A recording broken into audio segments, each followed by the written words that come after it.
ప్లాసీ యుద్ధం తరువాత Robert Clive ప్రవేశపెట్టిన బెంగాల్ ద్వంద్వ పాలనను రద్దు చేసిన వైస్రాయ్ లేదా గవర్నర్ జనరల్ ఎవరు?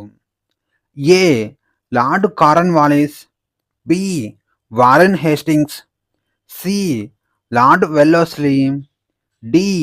Robert Clive. ఆన్సర్ వచ్చేసి ఆప్షన్ బి, వారెన్ హేస్టింగ్స్. 1765 సంవత్సరంలో రాబర్ట్ క్లైవ్ బెంగాల్లో ద్వంద్వ పాలనను ప్రవేశపెట్టాడు. దీని ప్రకారం దివానీ హక్కులు కంపెనీ వద్ద, నిజామత్ బాధ్యతలు నవాబు వద్ద ఉండేవి. దీనివల్ల బాధ్యత లేని అధికారం కంపెనీకి, అధికారం లేని బాధ్యత నవాబుకు లభించి బెంగాల్ ఆర్థికంగా పూర్తిగా కుప్పకూలింది. ఇక 1772 సంవత్సరంలో గవర్నర్గా వచ్చిన వారెన్ హాస్టింగ్ ఈ ఘోరమైన వ్యవస్థను రద్దు చేసి పరిపాలనను నేరుగా కంపెనీ చేతుల్లోకి తీసుకున్నాడు. బెంగాల్ నవాబుకు కేవలం పెన్షన్ ఇచ్చి పరిమితం చేశాడు. 1857 తిరుగుబాటుకు గల కారణాలను విశ్లేషిస్తూ అసాబీ భగవత్ ఈ హిందూ అనే పుస్తకాన్ని రాసిన భారతీయ ముస్లిం సంస్కర్త ఎవరు? A. Syed Ahmed Khan, B. Muhammad Ali Jinnah, C. Maulana Abul Kalam Azad, D. Mirza Ghulam Ahmad. Answer వచ్చేసి ఆప్షన్ ఏ, సయ్యద్ అహ్మద్ ఖాన్. 1857 తిరుగుబాటు ముగిసిన వెంటనే సర్ సయ్యద్ అహ్మద్ ఖాన్ 1859 సంవత్సరంలో అసాబీ భగవత్ ఈ హింద్ అనే గ్రంథాన్ని ఉర్దూలో రచించారు. ఈ గ్రంథాన్ని ఇంగ్లీష్లో causes of the Indian revolt అని అంటారు. ఇక బ్రిటిష్ ప్రభుత్వ తప్పుడు విధానాలు, భారతీయుల మనోభావాలను అర్థం చేసుకోకపోవడం మరియు కౌన్సిల్లో భారతీయులకు ప్రాతినిధ్యం లేకపోవడం ఈ తిరుగుబాటుకు అసలు కారణాలని ఆయన బ్రిటిష్ వారికి నచ్చజెప్పే ప్రయత్నం చేశారు. ఒక రకంగా బ్రిటిష్ వారిని విమర్శిస్తూనే ముస్లింలపై ఉన్న తిరుగుబాటు ముద్రను చెరిపివేయడానికి ఈ గ్రంథం రాయబడింది. కాంగ్రెస్ లోపల ఉంటూనే ఎన్నికల్లో పోటీ చేయాలనే ఉద్దేశంతో 1923 సంవత్సరంలో స్థాపించిన స్వరాజ్ పార్టీ మొదటి అధ్యక్షుడు ఎవరు? ఏ. Motilal Nehru, B. Jawaharlal Nehru, C. Chittaranjan Das, D. Subhash Chandrabose. Answer చేసి ఆప్షన్ సి, చిత్తరంజన్ దాస్. 1922 సంవత్సరంలో చౌరీ చౌరా సంఘటన కారణంగా గాంధీజీ సహాయ నిరాకరణ ఉద్యమాన్ని అకస్మాత్తుగా నిలిపివేయడంతో కాంగ్రెస్ నాయకుల్లో అసంతృప్తి చెలరేగింది. శాసనసభలను బహిష్కరించే పాత పద్ధతిని వీడి ఎన్నికల్లో పోటీ చేసి చట్టసభల లోపలికి వెళ్ళి బ్రిటిష్ ప్రభుత్వ నిరంకుశత్వాన్ని అడ్డుకోవాలని ఒక వర్గం భావించింది. వీరిని మార్పు కోరేవారు అని అంటారు. ఇంగ్లీష్లో ప్రో చేంజెస్ అని అంటారు. ఇక వీరి నాయకత్వంలో జనవరి 1, 1923న స్వరాజ్ పార్టీ ఏర్పాటైంది. దీనికి చిత్తరంజన్ దాస్ అధ్యక్షుడిగా ఉండగా మోతీలాల్ నెహ్రూ కార్యదర్శిగా వ్యవహరించారు. ఇక 1925 సంవత్సరంలో చిత్తరంజన్ దాస్ మరణంతో ఈ పార్టీ క్రమంగా బలహీనపడింది. బ్రిటిష్ పాలనా కాలంలో స్థానిక భాషా పత్రికలపై ఉక్కుపాదం మోపిన వర్నాక్యులర్ ప్రెస్ యాక్ట్ 1878ను రద్దు చేసిన ఉదారవాద వైస్రాయ్ ఎవరు? A. Lord Lytton, B. Lord Curzon, C. Lord Dufferin, D. Lord Ripon. Answer చేసి ఆప్షన్ డి, లార్డ్ రిపన్. 1878 సంవత్సరంలో లార్డ్ లిటన్ అత్యంత వివాదాస్పదమైన వర్నాక్యులర్ ప్రెస్ యాక్ట్ను తెచ్చాడు. దీనిని నోరు నొక్కే చట్టం అని కూడా పిలుస్తారు.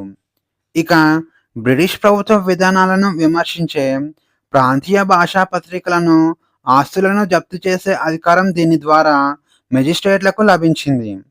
అయితే ఇంగ్లీష్ పత్రికలకు మాత్రం ఈ చట్టం వర్తించదు. దీంతో భారతీయుల పట్ల అత్యంత ఉదారంగా వ్యవహరించిన లార్డ్ రిపన్ 1882 సంవత్సరంలో ఈ వివక్షాపూరిత చట్టాన్ని పూర్తిగా రద్దు చేసి భారతీయ పత్రికలకు మళ్ళీ స్వేచ్ఛను ప్రసాదించాడు.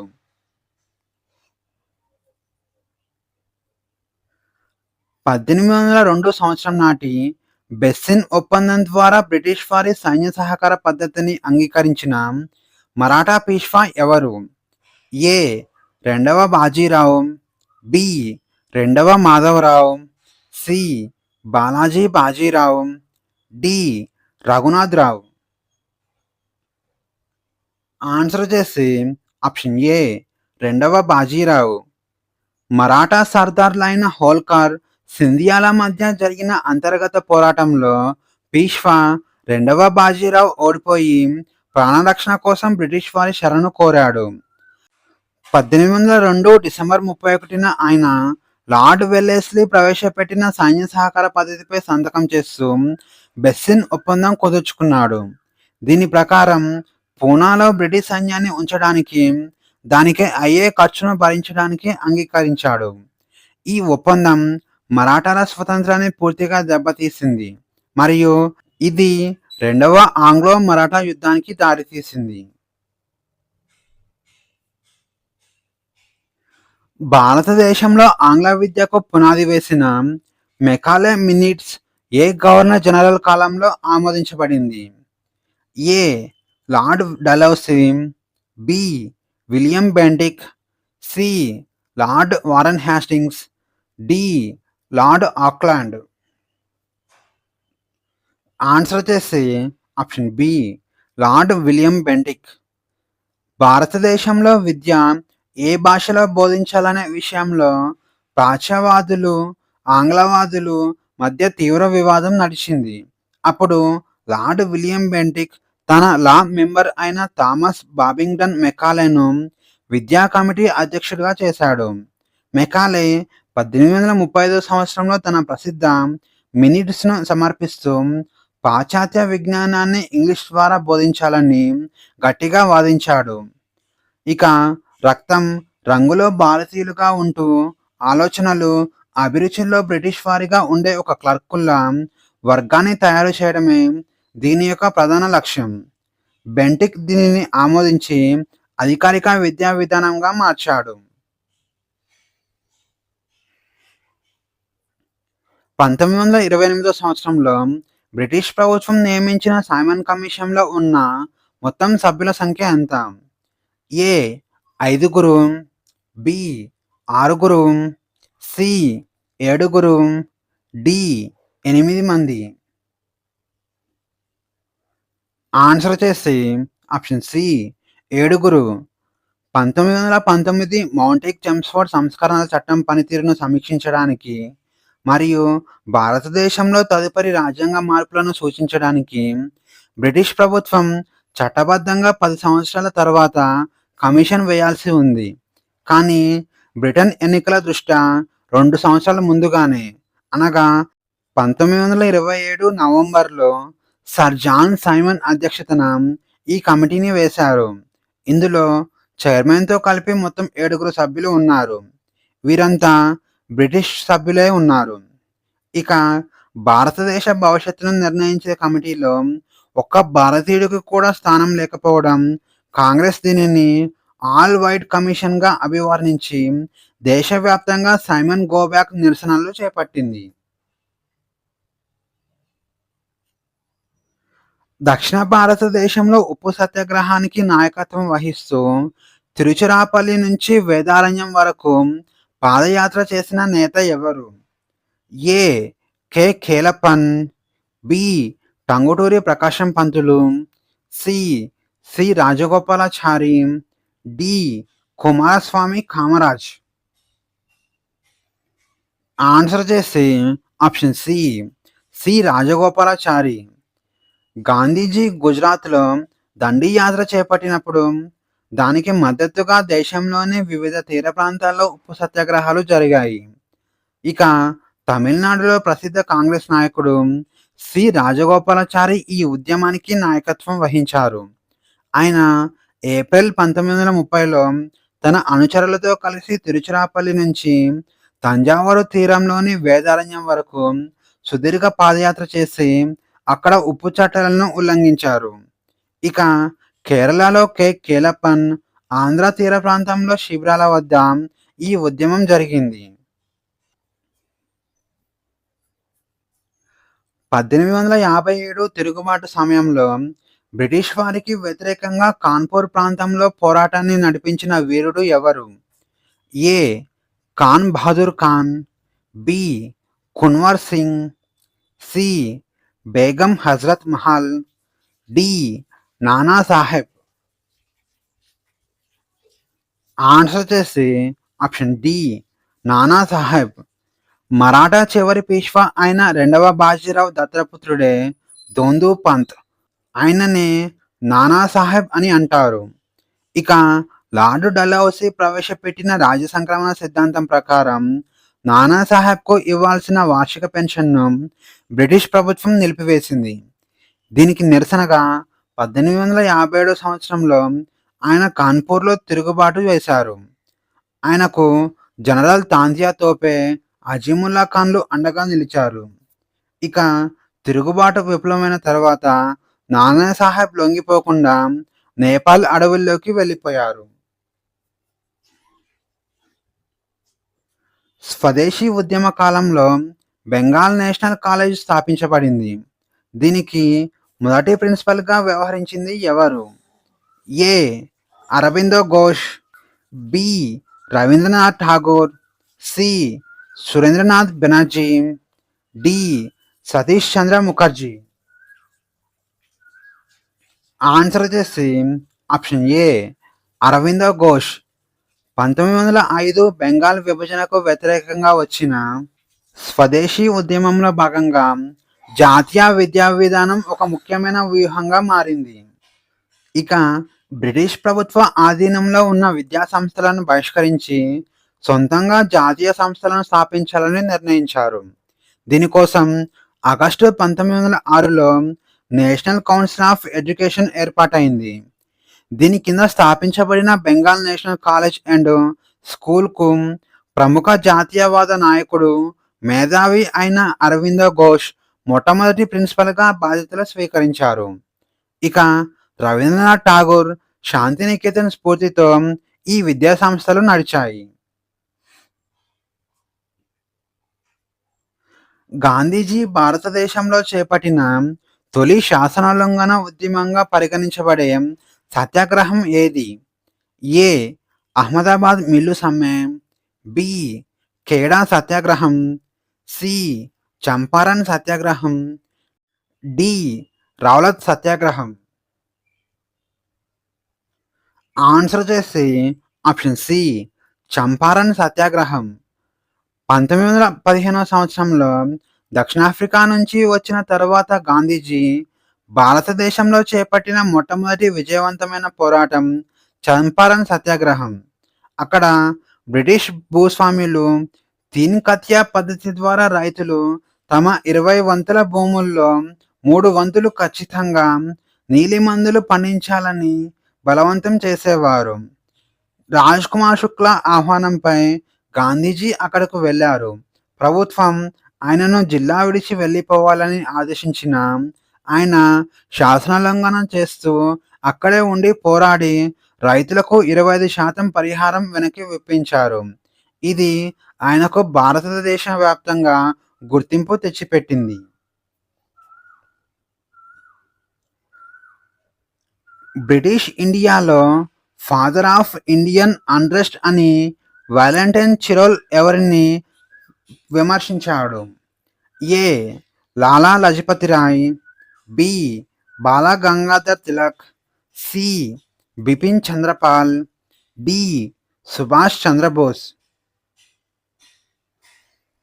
ఆన్సర్ చేసి option B, Bal Gangadhar Tilak. British పాత్రికేయుడైన వాలెంటైన్ చిరోల్ తన ఇండియా అన్రెస్ట్ అనే పుస్తకంలో బాలగంగాధర్ తిలక్ను భారత జాతీయ అసంతృప్తి పితామహుడు అని పేర్కొన్నాడు.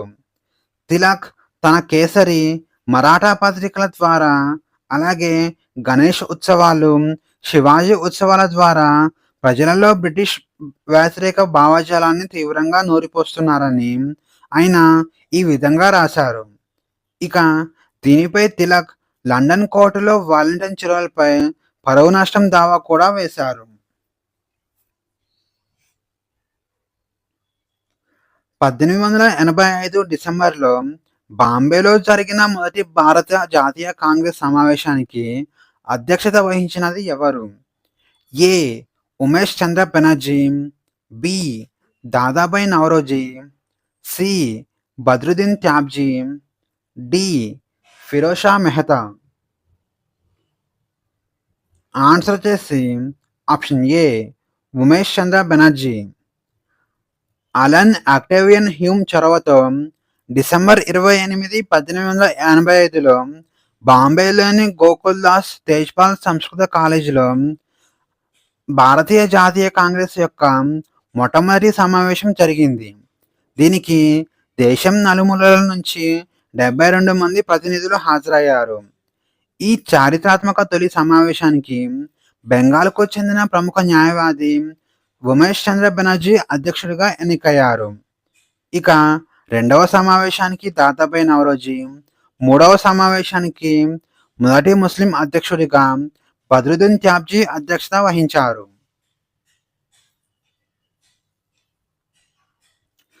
భారతదేశ గవర్నర్ జనరల్ పదవిని వైస్రాయ్గా మార్చిన బ్రిటిష్ ప్రభుత్వం చట్టం ఏది? ఏ. 1773 రెగ్యులేటింగ్ చట్టం, బి. 1833 చార్టర్ చట్టం, సి. 1858 భారత ప్రభుత్వ చట్టం, డి. 1909 మింటో మార్లే చట్టం. ఆన్సర్ వచ్చేసి ఆప్షన్ సి 1858 భారత ప్రభుత్వ చట్టం. 1857 సిపాయిల తిరుగుబాటు తర్వాత British parliament east India company పాలనను పూర్తిగా రద్దు చేస్తూ 1858 భారత ప్రభుత్వ చట్టాన్ని తెచ్చింది. దీని ప్రకారం భారతదేశ పరిపాలన నేరుగా బ్రిటిష్ రాజు లేదా రాణి చేతిలోకి వెళ్ళింది. అప్పటి వరకు ఉన్న గవర్నర్ జనరల్ ఆఫ్ ఇండియా హోదాను బ్రిటిష్ ప్రభుత్వం వెనక్కి తీసుకొని వైస్రాయ్ అని పిలిచి, ఈ విధంగా లార్డ్ కానింగ్ భారతదేశపు చివరి గవర్నర్ జనరల్గా మరియు మొట్టమొదటి వైస్రాయ్గా బాధ్యతలు చేపట్టారు. కాంగ్రెస్ చరిత్రలో తీవ్ర అల్లర్ల మధ్య అతివాదులు మితవాదులుగా పూర్తిగా విడిపోయిన సూరత్ చీలిక ఏ సంవత్సరంలో జరిగింది? ఏ. 1905, బి. 1906, సి. 1907, డి. 1909. ఆన్సర్ వచ్చేసి ఆప్షన్ సి 1907. స్వదేశీ ఉద్యమ వ్యూహాలపై మితవాదులకు అతివాదులకు మధ్య తీవ్ర విభేదాలు వచ్చాయి. 1907 సంవత్సరంలో సూరత్లో రాజ్ బిహారీ ఘోష్ అధ్యక్షతన జరిగిన వార్షిక సమావేశంలో ఈ విభేదాలు తీవ్రమయ్యాయి. అధ్యక్ష పదవి ఎంపిక విషయంలో ఇరు వర్గాల మధ్య గొడవ జరిగి కుర్చీలు బూట్లు విసిరేసుకునే స్థాయికి చేరింది. ఫలితంగా బాలగంగాధర్ తిలక్, లాలా లజపతి రాయ్ నేతృత్వంలోని అతివాదులను కాంగ్రెస్ నుంచి బహిష్కరించారు. దీనిని సూరత్ చీలిక అంటారు. వీరు మళ్ళీ 1916 లక్నో సమావేశంలో ఒకటయ్యారు. రాజా రామ్మోహన్ రాయ్ బ్రహ్మ సమాజాన్ని స్థాపించారు. అయితే ఆయన మరణాంతరం బ్రహ్మ సమాజం రెండుగా చీలిపోవటానికి కారణమైన ప్రధాన సంస్కర్త ఎవరు? A. Devendranath Tagore, B. Keshav Chandra Sen, C. Anandamohan Bose, D. Ishwarchandra Vidyasagar. Answer వచ్చేసి ఆప్షన్ బి కేశవ్ చంద్ర సేన్. 1833 సంవత్సరంలో రాజా రామ్మోహన్ రాయ్ మరణించిన తరువాత దేవేంద్రనాథ్ ఠాగూర్ బ్రహ్మ సమాజ బాధ్యతలు చేపట్టారు. ఆయన 1857 సంవత్సరంలో ఉత్సాహవంతుడైన యువకుడు కేశవచంద్ర సేన్ను సమాజంలోకి ఆహ్వానించారు. కేశవచంద్ర సేన్ చొరవతో బ్రహ్మ సమాజం బెంగాల్ దాటి దేశవ్యాప్తంగా విస్తరించింది. అయితే కేశవచంద్ర సేన్ తీవ్రవాద సామాజిక సంస్కరణల ఆలోచనలు పాత తరం వారైన దేవేంద్రనాథ్ ఠాగూర్‌కు నచ్చలేదు. దీనివల్ల 1866 సంవత్సరంలో బ్రహ్మ సమాజం 2గా విడిపోయింది. దేవేంద్రనాథ్ వర్గాన్ని ఆది బ్రహ్మ సమాజ్ అని, కేశవచంద్ర సేన్ వర్గాన్ని భారతీయ బ్రహ్మ సమాజ్ అని పిలిచారు. లండన్‌లో కర్జన్ విల్లీ అనే బ్రిటిష్ అధికారిని కాల్చి చంపి విప్లవ వీరుడిగా అమరుడైన భారతీయ విద్యార్థి ఎవరు? A. Madanlal Dhingra, B. Udham Singh, C. Bhagat Singh, D. Sachindranath Sanyal. Answer వచ్చేసి ఆప్షన్ ఏ మదన్‌లాల్ ధింగ్రా. శ్యామ్‌జీ కృష్ణవర్మ లండన్‌లో స్థాపించిన ఇండియా హౌస్ విప్లవ ఆలోచనలు గల భారతీయ విద్యార్థులకు నిలయంగా ఉండేది. అక్కడ వేడి సావర్కర్ ఆలోచనల చేత ప్రభావితమైన మదన్‌లాల్ ధింగ్రా అనే యువకుడు భారతీయ విద్యార్థులపై గూఢాచార్యం చేస్తున్నాడనే కోపంతో British political agent sir William Hutt Curzon విల్లీని జూలై 1, 1909న లండన్‌లోని ఒక బహిరంగ సభలో కాల్చి చంపాడు. దీనికి గాను ధింగ్రాను బ్రిటిష్ ప్రభుత్వం లండన్‌లోనే ఉరితీసింది. ఉరితీసే ముందు ఆయన భారతదేశానికి మళ్ళీ మళ్ళీ జన్మించి దేశం కోసం ప్రాణాలు అర్పించడమే నా కోరిక అని ప్రకటించారు.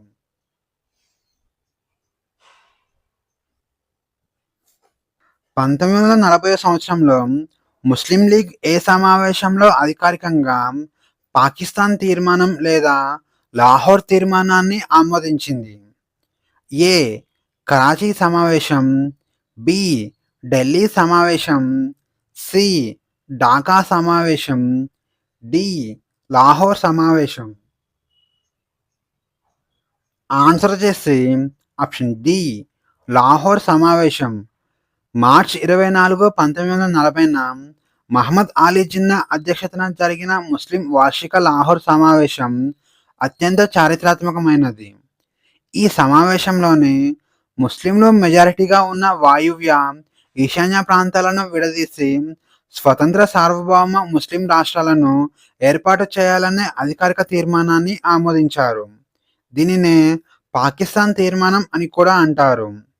ఇక ఈ ముసాయిదాను ఫజ్లుల్ హక్ రూపొందించగా ఖలీకుజ్జమాన్ బలపరిచారు.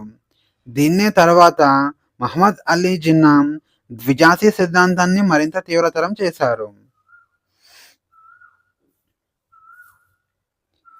1913 అమెరికాలోని శాన్ ఫ్రాన్సిస్కో నగరంలో గదర్ పార్టీని స్థాపించిన ముఖ్య నేత ఎవరు? A. Taraknath Das, B. Lala Hardayal, C. Sohan Singh Bakhna, D. Raj Bihari Bose. Answer చేసి ఆప్షన్ బి లాలా హరదయాల్. విదేశాలలో నివసిస్తున్న భారతీయ వలస కార్మికులు, విద్యార్థులను ఏకం చేసి బ్రిటిష్ ప్రభుత్వ పాలనపై సాయుధ విప్లవం తీసుకురావడానికి గదర్ ఉద్యమం ప్రారంభమైంది. గదర్ అనగా ఉర్దూలో తిరుగుబాటు అని అర్థం. ఇక నవంబర్ 1913లో శాన్ ఫ్రాన్సిస్కోలో ఈ పార్టీను ఏర్పాటు చేశారు. దీనికి సోహన్ సింగ్ బక్నా అధ్యక్షుడిగా ఉండగా, అసలైన సూత్రధారి మరియు జనరల్ సెక్రటరీగా మేధావి అయిన లాలా హరదయాల్ వ్యవహరించారు. వీరు గదర్ అనే వార్తాపత్రికను కూడా నడిపారు. క్విట్ ఇండియా ఉద్యమ సమయంలో ముంబైలోని గోవాలియా ట్యాంక్ మైదానంలో జాతీయ జెండాను ఎగరేసి హీరోయిన్ ఆఫ్ 1942గా పేరొందిన మహిళా నాయకురాలు ఎవరు? A. Aruna Asaf Ali, B. Usha Mehta, C. Sucheta Kripalani, D. Rajkumari Amrit Kaur. Answer వచ్చేసి option A Aruna Asaf Ali. August 8, 1942న క్విట్ ఇండియా తీర్మానం ఆమోదించిన వెంటనే బ్రిటిష్ ప్రభుత్వం ఆపరేషన్ థండర్ బోల్ట్ కింద గాంధీ, నెహ్రూ, సర్దార్ వల్లభాయ్ పటేల్ వంటి అగ్రనేతలందరినీ అరెస్టు చేసింది. నాయకత్వం లేని ఆ క్లిష్ట సమయంలో ఆగస్టు 9న ముంబైలోని గోవాలియా ట్యాంక్ మైదానంలో ధైర్యంగా కాంగ్రెస్ జెండాను ఎగరవేసి ఉద్యమ స్ఫూర్తిని రగిల్చింది అరుణ అసఫ్ అలీ. ఇక ఆ తర్వాత ఆమె అండర్ గ్రౌండ్‌లోకి వెళ్లి రామ్ మనోహర్ లోహియా వంటి వారితో కలిసి రహస్యంగా ఉద్యమాన్ని నడిపింది. ఇక ఉషా మెహతా రహస్య రేడియో స్టేషన్ నడపగా అరుణ అసఫ్ అలీ జెండా ఎగరవేసి చరిత్ర సృష్టించారు. ఢిల్లీ సుల్తానేట్‌లో చిహల్‌గనీ లేదా 40 మంది బానిస సర్దార్ల కూటమిని ఏర్పాటు చేసిన సుల్తాన్ ఎవరు? A. Qutbuddin Aibak, B. Iltutmish, C. Ghiyasuddin Balban, D. Razia Sultana. Answer చేసి option B Iltutmish. Delhi sultanate ప్రారంభ కాలంలో టర్కీ నోబుల్స్ ఆధిపత్యం ఎక్కువగా ఉండేది. సుల్తాన్ ఇల్టుమిష్ తన పరిపాలనను పటిష్టం చేసుకోవడానికి మరియు తనకు నమ్మకమైన అధికారులను ఒకచోట చేర్చడానికి తుర్కాన్-ఇ-చిహల్‌గనీ లేదా 40 మంది కూటమిని ఏర్పాటు చేశాడు. వీరు పరిపాలన మరియు సైన్యంలో అత్యున్నత పదవులను అనుభవించేవారు. అయితే తర్వాతి కాలంలో వీరు సుల్తానులనే మార్చేంత శక్తివంతులుగా మారారు. బాల్బన్ అధికారంలోకి వచ్చిన తర్వాత ఈ కూటమిని రద్దు చేశారు. మొఘల్ చక్రవర్తి అక్బర్ ప్రవేశపెట్టిన మన్సబ్దారీ వ్యవస్థ ఏ దేశ పరిపాలనా విధానం ఆధారంగా రూపొందించబడింది? A. Persia, B. Mongolia, C. Turkey, D. Afghanistan. Answer చేసి ఆప్షన్ బి మంగోలియా. అక్బర్ తన సైనిక మరియు సివిల్ పరిపాలనను ఒకే తాటిపైకి తీసుకురావడానికి ప్రవేశపెట్టిన విశిష్టమైన విధానమే మన్సబ్దారీ విధానం. దీనిని 1574 సంవత్సరంలో ప్రవేశపెట్టారు. ఇక మన్సబ్ అంటే హోదా లేదా ర్యాంక్ అని అర్థం. ఇక ఈ విధానం యొక్క మూలాలు చంగీజ్ ఖాన్ కాలంలో నాటి మంగోలియా సైనిక వ్యవస్థకు చెందిన దశాంశ పద్ధతిలో ఉంటాయి. అక్బర్ దీనిని భారతీయ పరిస్థితులకు అనుగుణంగా మార్చి జాట్ మరియు సవార్ అనే 2 ప్రమాణాలను జోడించి పటిష్టం చేశాడు.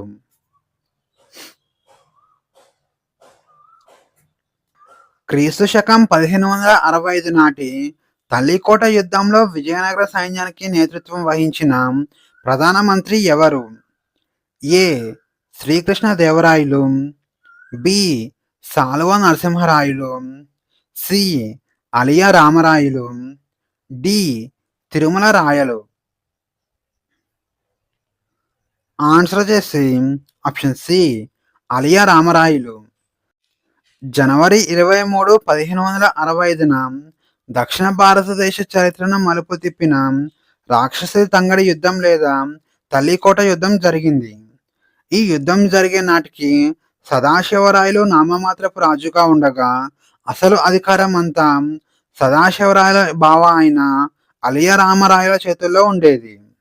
ఇక బహ్మనీ సామ్రాజ్యం విడిపోయిన తర్వాత ఏర్పడిన 5 దక్కన్ సుల్తానేట్లో 4 ఒక కూటమిగా ఏర్పడి విజయనగరంపై దాడి చేశాయి. రామరాయలు వృద్ధాప్యంలో ఉన్నప్పటికీ స్వయంగా యుద్ధాన్ని నడిపించి చివరికి శత్రువుల చేతిలో మరణించాడు.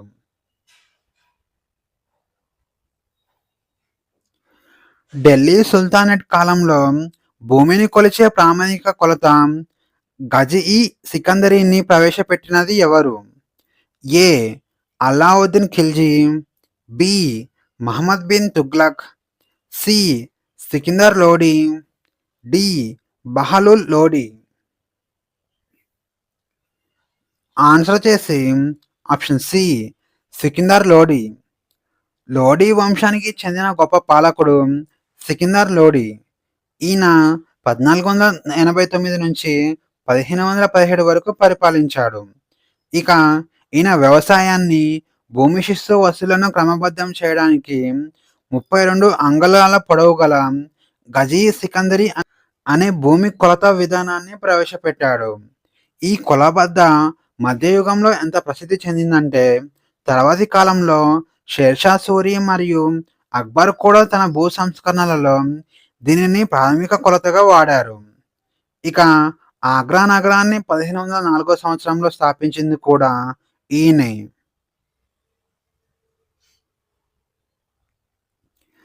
మొఘల్ చక్రవర్తి హుమాయూన్ నిర్మించిన దీన్ పనాహ నగరాన్ని ధ్వంసం చేసి అక్కడే షేర్షా సూరి నిర్మించిన కోట ఏది? ఏ. పురాణా కిల్లా, బి. లాల్ కిల్లా, సి. ఆగ్రా కోట, డి. తుగ్లకాబాద్ కోట. ఆన్సర్ చేసి ఆప్షన్ ఏ పురాణా కిల్లా. హుమాయూన్ 1533 సంవత్సరంలో ఢిల్లీలో దీన్ పనాహ అనే కొత్త నగరాన్ని నిర్మించడం ప్రారంభించాడు.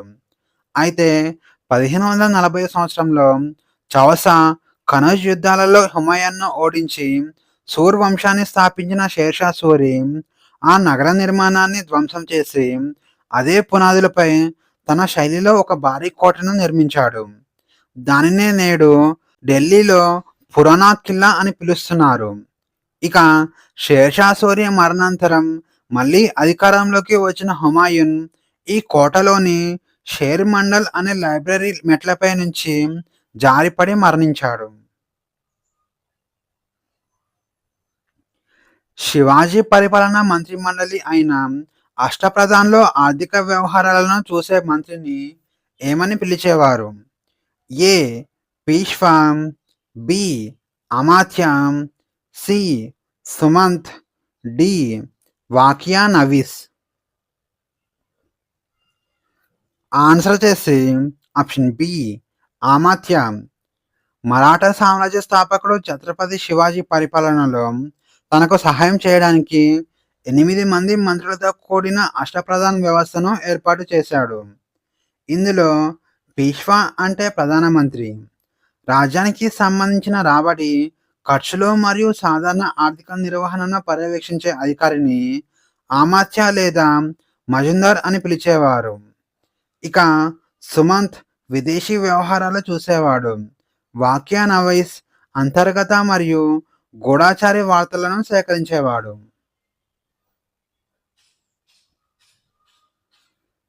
1572 గుజరాత్ విజయాన్ని పురస్కరించుకొని అక్బర్ ఫతేపూర్ సిక్రీలో నిర్మించిన ప్రపంచంలోనే అతిపెద్ద ప్రవేశ ద్వారం ఏది? ఏ. అలై దర్వాజా, బి. బులంద్ దర్వాజా, సి. రూమీ దర్వాజా, డి. ఢిల్లీ దర్వాజా. ఆన్సర్ చేసి ఆప్షన్ బి బులంద్ దర్వాజా. అక్బర్ 1572-73 సంవత్సరంలో గుజరాత్ను జయించి మొఘల్ సామ్రాజ్యంలో కలుపుకున్నాడు. ఈ చారిత్రాత్మక విజయానికి చిహ్నంగా ఆయన తన రాజధాని అయిన ఫతేపూర్ సిక్రీలో జామా మసీద్ దక్షిణ ప్రాకారంలో బులంద్ దర్వాజాను నిర్మించాడు. ఇది ఎర్ర ఇసుకరాయి మరియు తెల్లటి పాలరాయితో నిర్మించబడింది. భూమి నుండి దాదాపు 54 మీటర్ల ఎత్తులో ఉండే ఈ ద్వారం మొఘల్ కట్టడాల అద్భుత ఇంజనీరింగ్ నైపుణ్యానికి ఒక ప్రతీక. దక్షిణ భారతదేశంలో ప్రసిద్ధి చెందిన కుతుబ్ షాహీ వంశస్థాపకుడు ఎవరు? A. Sultan Quli Qutbul Mulk, B. Muhammad Quli Qutb Shah, C. Ibrahim Quli Qutb Shah, D. Abdullah Qutb Shah. Answer చేసి ఆప్షన్ ఏ సుల్తాన్ కులీ కుతుబుల్ ముల్క్. బహమనీ సామ్రాజ్యం బలహీనపడిన తరుణంలో తెలంగాణ ప్రాంతానికి తరఫ్దార్గా ఉన్న సుల్తాన్ కులీ కుతుబ్ ముల్క్ 1512 సంవత్సరంలో స్వతంత్రాన్ని ప్రకటించుకొని కుతుబ్ షాహీ వంశాన్ని స్థాపించాడు. ఈయన మొదట గోల్కొండను రాజధానిగా చేసుకొని పరిపాలించాడు. ఇక ఈ వంశంలో 5వ రాజు అయిన మహమ్మద్ కులీ కుతుబ్ షా 1591 సంవత్సరంలో హైదరాబాద్ను స్థాపించారు. అలాగే చార్మినార్ను కూడా నిర్మించాడు. పన్ను వసూలు చేసుకునే హక్కుతో కూడిన భూభాగాలను సైనికాధికారులకు కేటాయించే ఇక్తా వ్యవస్థను పటిష్టంగా అమలు చేసిన సుల్తాన్ ఎవరు? A. Qutbuddin Aibak, B. Alauddin Khilji, C. Iltutmish, D. Ghiyasuddin Balban. Answer వచ్చేసి option C Iltutmish. Delhi sultanate పరిపాలనలో ఇక్తా వ్యవస్థ అత్యంత కీలకమైన భూ రెవెన్యూ మరియు సైనిక విధానం. కేంద్ర ఖజానా నుండి సైనికాధికారులకు నగదు రూపంలో జీతాలు ఇవ్వడానికి బదులుగా నిర్దిష్ట భూభాగాల నుంచి పన్నులు వసూలు చేసుకునే హక్కును కల్పించే పద్ధతి ఇది. దీనిని భారతదేశంలో పటిష్టమైన పరిపాలనా యంత్రాంగంగా మార్చినవాడు ఇల్టుట్మిష్. ఈ ఇక్తాను పొందిన వారిని ఇక్తాదార్ లేదా ముక్తి అని పిలిచేవారు. మొఘలుల కాలంలో ముస్తాకిబ్ అనే ప్రభుత్వ అధికారి ప్రధాన విధి ఏమిటి? ఏ. సైనికులకు జీతాలు పంచడం, బి. పౌరుల ప్రజానైతికత మరియు ఇస్లామిక్ చట్టాల అమలును పర్యవేక్షించడం, సి. విదేశీ రాయబారులను స్వాగతించడం, డి. గుప్త సమాచారాన్ని సేకరించడం. ఆన్సర్ వచ్చేసి ఆప్షన్ బి పౌరుల ప్రజానైతికత మరియు ఇస్లామిక్ చట్టాల అమలును పర్యవేక్షించడం. మొఘల్ పరిపాలనలో ముఖ్యంగా ఔరంగజేబు కాలంలో ముహతాసిబ్ అనే పదవికి చాలా ప్రాధాన్యత ఉండేది. పౌరులు తమ దైనందిన జీవితంలో నైతిక విలువలను పాటిస్తున్నారా లేదా, ఇస్లామిక్ చట్టాలకు లోబడి నడుచుకుంటున్నారా అని పర్యవేక్షించడం వీరి పని. జూదం, మద్యం సేవించడం, బహిరంగంగా మత్తు పదార్థాలు వాడటాన్ని అరికట్టడం మరియు మార్కెట్లో తూకాలు, కొలతలు సరిగా ఉన్నాయో లేదో తనిఖీ చేసే అధికారం కూడా వీరికి ఉండేది. కాకతీయుల కాలంలో సైనిక విధులకు బదులుగా భూములను కేటాయించే ఏ వ్యవస్థ విజయనగర నాయంకర విధానానికి పునాది వేసింది? ఏ. ఇక్తా వ్యవస్థ, బి. మహల్వారీ వ్యవస్థ, సి. నాయంకర వ్యవస్థ, డి. అయ్యగార్ వ్యవస్థ. ఆన్సర్ వచ్చేసి ఆప్షన్ సి నాయంకర వ్యవస్థ. కాకతీయుల కాలంలో ముఖ్యంగా ప్రతాపరుద్రుడి కాలంలో సైనిక పరిపాలనను పటిష్టం చేయడానికి నాయంకర వ్యవస్థను ప్రవేశపెట్టారు. దీని ప్రకారం రాజు తనకు నమ్మకస్తులైన సైనికాధికారులకు కొన్ని గ్రామాలను లేదా భూభాగాలను కేటాయిస్తాడు. ఆ నాయకులు ఆ భూమి నుండి పన్ను వసూలు చేసుకుంటూ రాజుకు అవసరమైనప్పుడు నిర్ణీత సంఖ్యలో సైన్యాన్ని పంపి సహాయం చేస్తారు. ఇదే వ్యవస్థను తర్వాత విజయనగర రాజులు అమరనాయక లేదా నాయంకర విధానం పేరిట మరింత భారీ స్థాయిలో విస్తరించారు. మొఘల్ చక్రవర్తి అక్బర్ ప్రవేశపెట్టిన కఠినమైన భూమి శిస్తు విధానం దహసాలను రూపొందించిన ఆర్థిక మంత్రి ఎవరు? ఏ. బీర్బల్, బి. రాజా తోడర్మల్, సి. అబుల్ ఫజల్, డి. రాజా మాన్సింగ్. ఆన్సర్ వచ్చేసి ఆప్షన్ బి రాజా తోడర్మల్. అక్బర్ కాలంలో 1580 సంవత్సరంలో ప్రవేశపెట్టబడిన అత్యంత శాస్త్రీయమైన భూమి శిస్తు విధానమే దహసాల లేదా జప్తీ వ్యవస్థ. దీనిని అక్బర్ ఆర్థిక మంత్రి అయిన రాజా తోడర్మల్ రూపొందించారు. దీని ప్రకారం గత 10 సంవత్సరాలు పంట దిగుబడి అయిన మార్కెట్ ధరల సగటును లెక్కగట్టి అందులో 3వ వంతు భాగం ప్రభుత్వ పన్నుగా నిర్ణయించేవారు. దీనివల్ల రైతులకు, ప్రభుత్వానికి పన్ను విషయంలో ఒక స్పష్టత లభించింది. విజయనగర సామ్రాజ్యాన్ని సందర్శించి ఇటలీ యాత్రికుడు నికోలో కాంటి ఎవరి పరిపాలనా కాలంలో వచ్చాడు? ఏ. మొదటి దేవరాయలు, బి. రెండవ Devarayalu, C. Srikrishna Devarayalu, D. Achyuta Devarayalu. Answer చేసి ఆప్షన్ ఏ మొదటి దేవరాయలు. విజయనగర వైభవాన్ని కళ్ళ చూడటానికి అనేక మంది విదేశీ యాత్రికులు వచ్చారు. వారిలో ఇటలీకి చెందిన ప్రసిద్ధ యాత్రికుడు నికోలో కాంటి క్రీస్తు శకం 1420 సంవత్సరంలో విజయనగరాన్ని సందర్శించాడు. అప్పుడు సంగమ వంశానికి చెందిన మొదటి దేవరాయలు విజయనగరాన్ని పాలిస్తున్నాడు. ఇక నికోలో కాంటి విజయనగర నగర వైశాల్యం, జనాభా, సైనిక బలం మరియు అక్కడ జరుపుకునే దీపావళి, దసరా ఉత్సవాల గురించి, సమాజంలో ఉన్న సతీ సహగమనం గురించి తన గ్రంథంలో ఆసక్తికరమైన విషయాలు రాశాడు.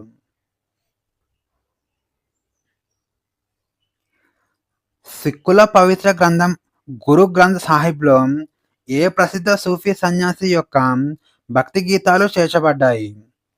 ఏ Nizamuddin Auliya, B Baba Farid, C Moinuddin Chishti, D Salim Chishti.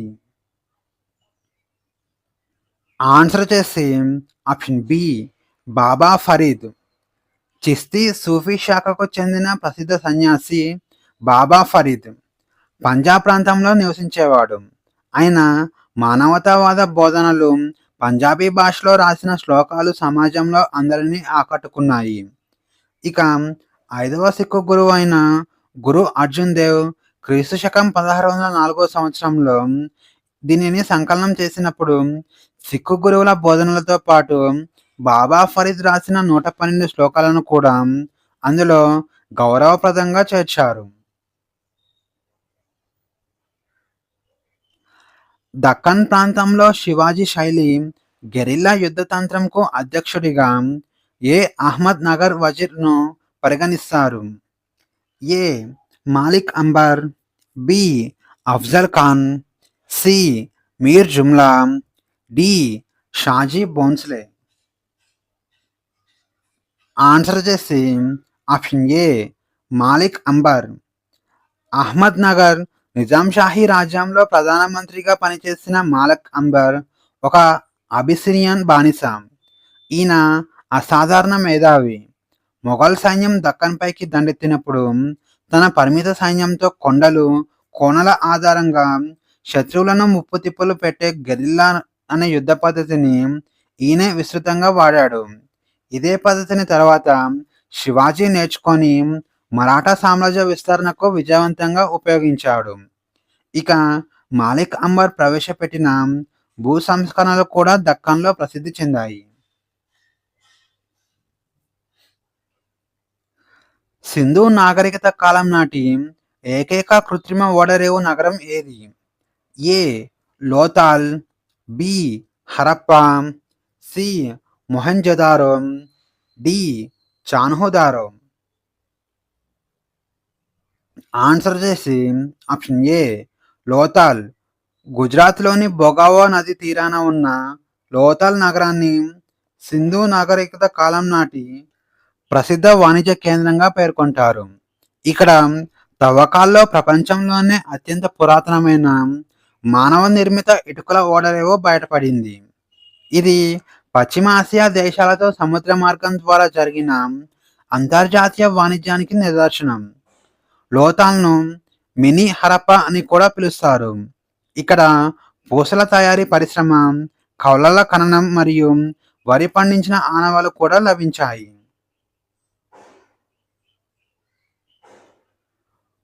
బుద్ధుని సమకాలికుడైన జీవకుడు ఏ మగధరాజు ఆస్థానంలో ప్రసిద్ధ వైద్యుడిగా ఉండేవాడు? ఏ అజాతశత్రువు, బి బింబిసారుడు, సి ఉదయనుడు, డి మహాపద్మనందుడు. ఆన్సర్ చేసి ఆప్షన్ బి బింబిసారుడు. హర్యాంక వంశస్థాపకుడైన బింబిసారుడు ఆస్థానంలో జీవకుడు అత్యంత ప్రసిద్ధ ఆయుర్వేద వైద్యుడిగా ఉండేవాడు. ఈయన ప్రాచీన భారతదేశంలో శస్త్రచికిత్స, శిశు వైద్యంలో నిపుణుడు.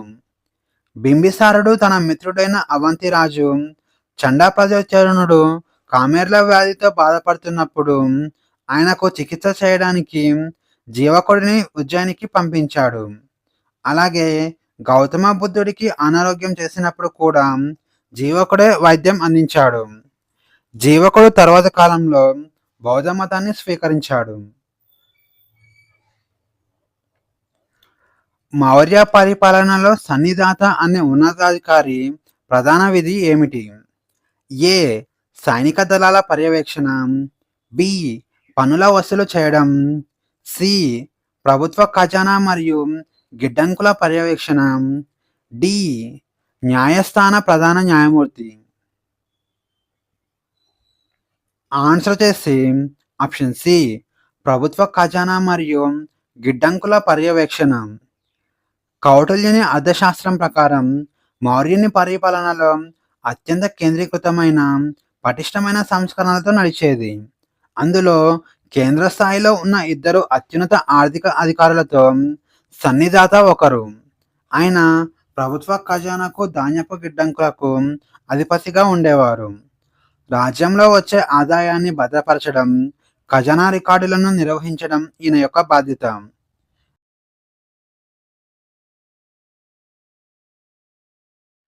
దక్షిణ భారతదేశంలో దొరికిన ఏకైక అశోకుని కాంస్య విగ్రహం లేదా శిల్పం ఎక్కడ లభించింది? ఏ. Amaravati. B. Nagarjunakonda. C. సన్నతి. D. Bhattiprolu. Answer వచ్చేసి ఆప్షన్ సి. సన్నతి. కర్ణాటకలోని గుల్బర్గా జిల్లాలో భీమా నది తీరాన ఉన్న సన్నతి వద్ద బౌద్ధ స్తూప తవ్వకాల్లో ఒక అద్భుతమైన చారిత్రక శిల్పం దొరికింది. ఈ రాతి శిల్పంపై అశోకుడు తన రాణులతో కలిసి ఉన్నట్లు చెక్కబడి ఉంది మరియు దాని కింద బ్రాహ్మీ లిపిలో రాయో అశోకో అని రాసి ఉంది. అశోకుని పేరుతో ఈయన రూపంతో దొరికిన ప్రపంచంలోనే ఏకైక శిల్ప చిత్రం ఇదే కావడం విశేషం. ఇది ప్రాచీన శాతవాహన మౌర్య కాలాల నాటి శిల్పకళా వైభవానికి నిదర్శనం. శాతవాహనుల కాలంలో అంతర్జాతీయ వాణిజ్యానికి ప్రసిద్ధి చెందిన తూర్పు తీర రేవు పట్టణం ఏది? A. Maisolia. B. Barukachha. C. Sopara. D. Kalyan. Answer చేసి ఆప్షన్ ఏ. మైసోలియా. మైసోలియా నగరాన్ని మచిలీపట్నం అని కూడా అంటారు. ఇక శాతవాహనుల కాలంలో రోమన్ సామ్రాజ్యంతో సముద్ర మార్గం ద్వారా భారీ ఎత్తున వాణిజ్యం సాగేది.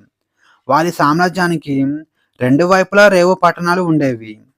పశ్చిమ తీరంలో బారుకచ్చ అతిపెద్ద కేంద్రం కాగా, తూర్పు తీరంలో మైసోలియా అత్యంత ప్రసిద్ధి చెందిన అంతర్జాతీయ రేవు పట్టణం.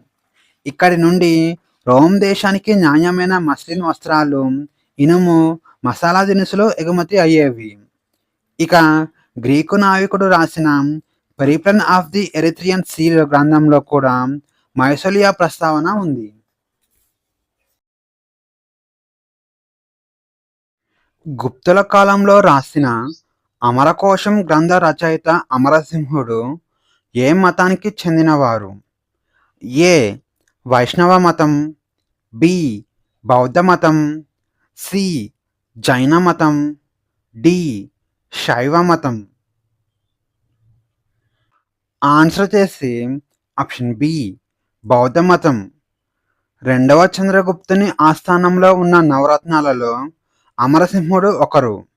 ఈయన సంస్కృత భాషలో మొట్టమొదటి పర్యాయ పద నిఘంటువు అయిన అమరకోశంను రచించాడు. ఇక అమరసింహుడు వ్యక్తిగతంగా బౌద్ధ మతస్థుడు. అందుకే ఆయన తన నిఘంటువులో దేవుల పేర్ల విభాగంలో మొదటి ప్రాధాన్యత బుద్ధునికి ఇచ్చి బుద్ధుణ్ణి వివిధ పేర్లతో గ్రంథాన్ని ప్రారంభించాడు. ఇక సంస్కృత వ్యాకరణం, సాహిత్య అధ్యయనానికి ఈ గ్రంథం నేటికి ప్రాథమిక ప్రమాణంగా నిలుస్తుంది.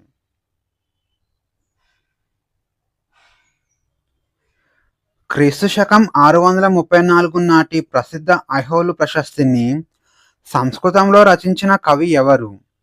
ఏ. హరిసేనుడు. బి. రవికీర్తి. సి. వీరసేనుడు. డి. బాణభట్టుడు. ఆన్సర్ వచ్చేసి ఆప్షన్ బి రవికీర్తి. బాదామి చాళుక్య వంశపు అత్యంత పరాక్రమవంతుడైన రాజు రెండవ పులకేశి.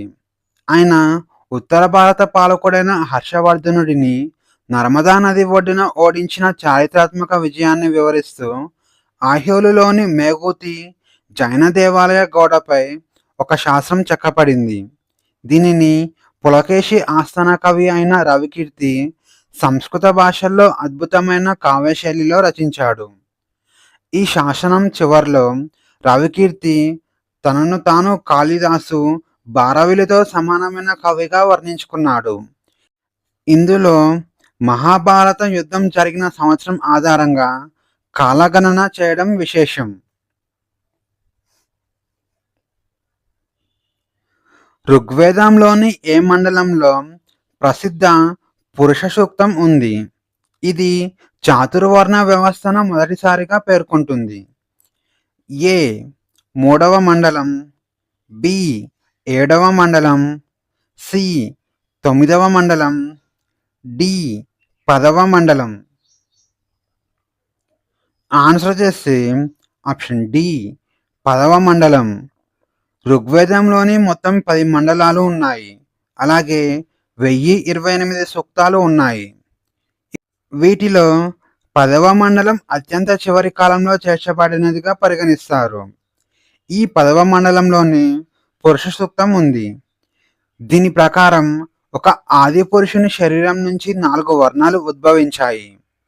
నోటి నుంచి బ్రాహ్మణులు, భుజాల నుంచి క్షత్రియులు, తొడల నుంచి వైశ్యులు మరియు పాదాల నుంచి శూద్రులు జన్మించారు. ఇక ప్రాచీన భారతదేశంలో కుల వ్యవస్థకు లేదా వర్ణ వ్యవస్థకు పునాదిగా నిలిచిన మొట్టమొదటి వ్రాతపూర్వక ఆధారం ఇదే.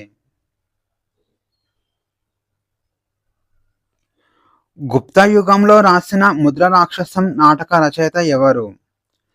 ఏ కాళిదాసు, బి విశాఖదత్తుడు, సి శూద్రకుడు, డి బాణుడు. ఆన్సర్ వచ్చేసి ఆప్షన్ బి విశాఖదత్తుడు. గుప్తుల కాలానికి చెందిన ప్రముఖ నాటకకర్త విశాఖదత్తుడు. ఈయన రాసిన ముద్ర రాక్షసం ఒక విశిష్టమైన రాజకీయ పగ వ్యూహాలతో కూడిన నాటకం. ఇందులో ఎలాంటి శృంగార లేదా ప్రేమ సన్నివేశాలు ఉండవు.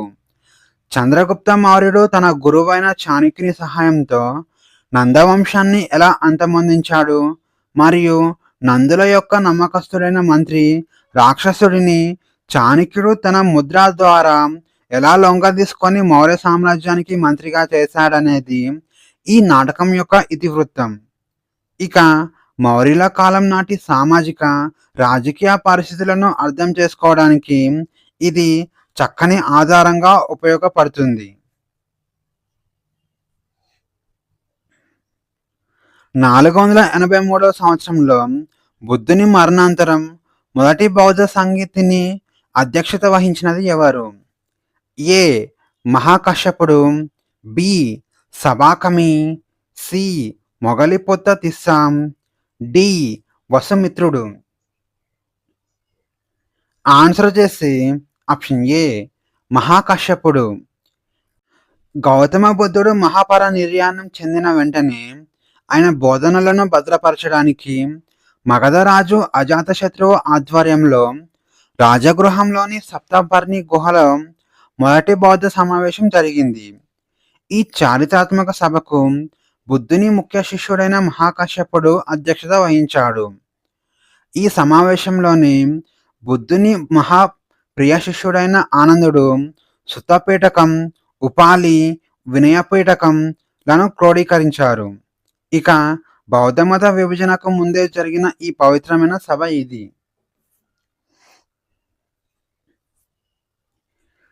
ప్రాచీన జైన గ్రంథాలను ఏ భాషలో రచించారు? ఏ సంస్కృతం, బి పాలి, సి అర్ధమాగధి, డి తెలుగు. ఆన్సర్ చేసి ఆప్షన్ సి అర్ధమాగధి. అర్ధమాగధి అంటే ప్రాకృతి అని అర్థం. ఇక వర్ధమాన మహావీరుడు మరియు ఆయన అనుచరులు తమ మత ప్రచారానికి బ్రాహ్మణుల పండిత భాష అయిన సంస్కృతాన్ని కాకుండా సామాన్య ప్రజలు మాట్లాడే భాషలను ఎంచుకున్నారు. జైన మత పవిత్ర గ్రంథాలైన 12 అంగాలు, ఉపంగాలను ప్రాకృత భాష భేదమైన అర్ధమాగధిలో రచించారు. దీనివల్ల సాధారణ ప్రజలకు జైన సిద్ధాంతాలు సులభంగా చేరువయ్యాయి. ఇక బౌద్ధమత గ్రంథాలు ప్రధానంగా పాలీ భాషలో ఉండగా, జైన గ్రంథాలు ప్రాకృతంలో ఉన్నాయి. తరువాతి కాలంలో జైనులు కూడా సంస్కృతాన్ని వాడారు. కాశ్మీర్ పాలకుడైన కనిష్కుని కాలంలో కుండల వనంలో జరిగిన 4వ బౌద్ధ సంగీతిలో ఉపాధ్యక్షుడిగా వ్యవహరించిన ప్రముఖ విప్లవాత్మక బౌద్ధ కవి ఎవరు? ఏ. వసుమిత్రుడు, బి. అశ్వఘోషుడు, సి. నాగార్జునుడు, డి. అసంగుడు. ఆన్సర్ వచ్చేసి ఆప్షన్ బి అశ్వఘోషుడు. క్రీస్తు శకం 1వ శతాబ్దంలో కుషాణ వంశపు గొప్ప రాజు కనిష్కుని ఆధ్వర్యంలో కాశ్మీర్లోని కుండలవనంలో 4వ బౌద్ధ సంగీతి జరిగింది. ఈ సభకు వసుమిత్రుడు అధ్యక్షుడిగా వ్యవహరించగా, ప్రసిద్ధ పండితుడు మరియు కవి అయిన అశ్వఘోషుడు ఉపాధ్యక్షుడిగా ఉన్నాడు. అశ్వఘోషుడు సంస్కృత భాషలో బుద్ధుని జీవిత చరిత్రను తెలిపే బుద్ధ చరిత్రం, సౌందరానందం మరియు శారిపుత్ర ప్రకరణం వంటి అద్భుత గ్రంథాలను రచించాడు. ఇక ఈ 4వ సమావేశంలోనే బౌద్ధ మతం హీనయాన, మహాయాన శాఖలుగా అధికారికంగా విడిపోయింది. దక్షిణ భారతదేశాన్ని పాలించిన శాతవాహన వంశంలో కవివత్సలుడు అనే బిరుదు పొందిన 17వ రాజు ఎవరు? ఏ. శ్రీముఖుడు, బి. కుంతల శాతకర్ణి, సి. హలుడు, డి. పులోమావి. ఆన్సర్ చేసి ఆప్షన్ సి హలుడు. శాతవాహన రాజులలో 17వ రాజు అయిన హలుడు స్వయంగా గొప్ప కవి మరియు సాహిత్య ప్రియుడు. అందుకే ఆయనకు కవివత్సలుడు అనే బిరుదు వచ్చింది. అంటే కవులను బిడ్డల వలె ఆదరించేవాడు అని అర్థం. ఈయన ప్రాకృత భాషలో శృంగార రస ప్రధానమైన 700 పద్యాల సంకలనం గాథా సప్తశతిని రచించాడు.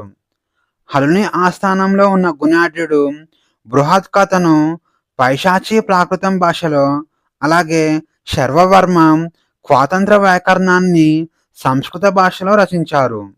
ఇక హలుని కాలం ప్రాకృత సాహిత్యానికి స్వర్ణయుగంగా పేర్కొంటారు. భారతదేశంలో సతీ సహగమనం ఆచరణ గురించి పేర్కొన్న మొట్టమొదటి వ్రాతపూర్వక ఆధారమైన ఇరాన్ శాసనం ఏ గుప్తరాజు కాలం నాటిది? ఏ. భానుగుప్తుడు, బి. సముద్రగుప్తుడు, సి. స్కందగుప్తుడు, డి. కుమారగుప్తుడు. ఆన్సర్ చేసి ఆప్షన్ ఏ భానుగుప్తుడు. క్రీస్తు శకం 510 నాటి మధ్యప్రదేశ్లోని ఇరాన్ వద్ద లభించిన శిలాశాసనం భారతీయ సామాజిక చరిత్రలో అత్యంత ప్రాధాన్యత కలిగినది. ఇది గుప్తరాజు భానుగుప్తుని కాలానికి చెందినది. ఈ శాసనం ప్రకారం భానుగుప్తుని సేనాధిపతి అయిన గోపరాజు హూనులతో జరిగిన యుద్ధంలో వీరమరణం పొందగా, ఆయన భార్య గోపరాజు చితిపై దూకి స్వచ్ఛందంగా ప్రాణత్యాగం చేసింది. భారతదేశంలో సతీ ఆచారానికి సంబంధించిన మొట్టమొదటి ఖచ్చితమైన చారిత్రపూర్వక ఆధారం ఇదే.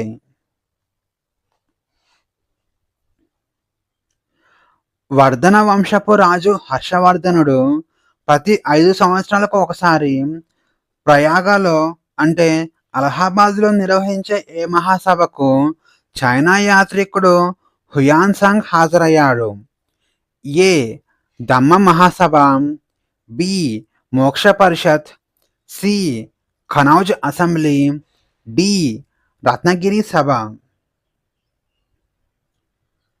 ఆన్సర్ చేసి ఆప్షన్ బి మోక్ష పరిషత్.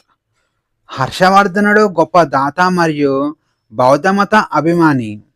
ఆయన ప్రతి 5 సంవత్సరాలకు ఒకసారి గంగా, యమున, సరస్వతి నదుల సంగమ స్థలమైన ప్రయాగలో మహామోక్ష పరిషత్ అనే భారీ దాన ధర్మాల సభను నిర్వహించేవాడు.